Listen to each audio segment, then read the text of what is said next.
पाक फौज के शोबा ताल्लुकात आमा ISPR के मुताबिक कैमरीन पेट्रोल मशकों में पाक आर्मी ने दुनिया भर की 131 अफवाज को पीछे छोड़ दिया है। पाक आर्मी की 59वीं पंजाब रेजिमेंट ने बरतानिया में मुनक़िदा कैमरीन पेट्रोल मश्क 2017 में तलाई तमगा जीत कर न सिर्फ पहली पोजीशन हासिल की बल्कि पूरी कौम का सर फख्र से बुलंद कर दिया। वेल्स बरतानिया में मुनक़िदा इस मश्क में पाकिस्तानी दस्ते की क़यादत कैप्टन उस्मान ने की। कैमरीन पेट्रोल सख्त तरीन और पेचीदा सालाना पेट्रोलिंग मश्क है, जबकि पाक आर्मी की सख्त जान मश्क में जीत आला पेशा वराना महारतों का सबूत है। एक्सरसाइज कैमरीन में बरतानिया मैड वेल्स की दुश्वार पहाड़ों पर पेट्रोलिंग की गई। 80 किलोमीटर पर मुश्तमिल इलाके में 48 घंटों से भी कम वक्त में मश्कें अंजाम दी जाती हैं, जबकि एक्सरसाइज कैमरीन पेट्रोल सबसे मुश्किल टेस्ट माना जाता है। पाक आर्मी गुज़िश्ता साल भी 140 ममालिक को शिकस्त देकर पहली पोजीशन हासिल कर चुकी है और पाक आर्मी ने चौथी मरतबा ये एहसास हासिल किया है। मश्क में कायदाना सलाहियतों, जिस्मानी चुस्ती,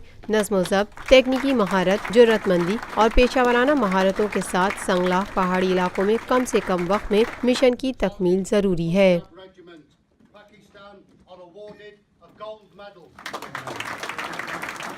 Lotus Lake Towers, a groundbreaking endeavor by Lotus Properties.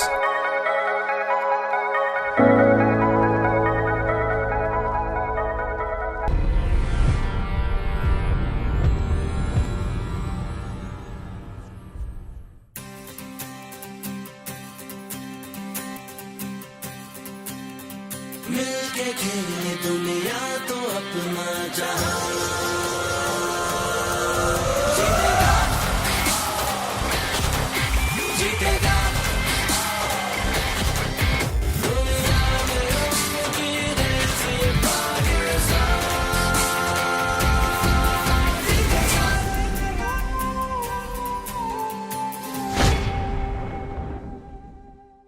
Pakistan में पहली मर्तबा हालात हाजरा के मुख्तसर मगर जामे प्रोग्राम्स, खबरों, तबसरों के अलावा दीगर समाजी, तिजारती, सकाफती, तफरीही, मालूमाती, मजहबी, तालीमी, सेहत और बच्चों के प्रोग्राम्स सिर्फ TNN TV पर।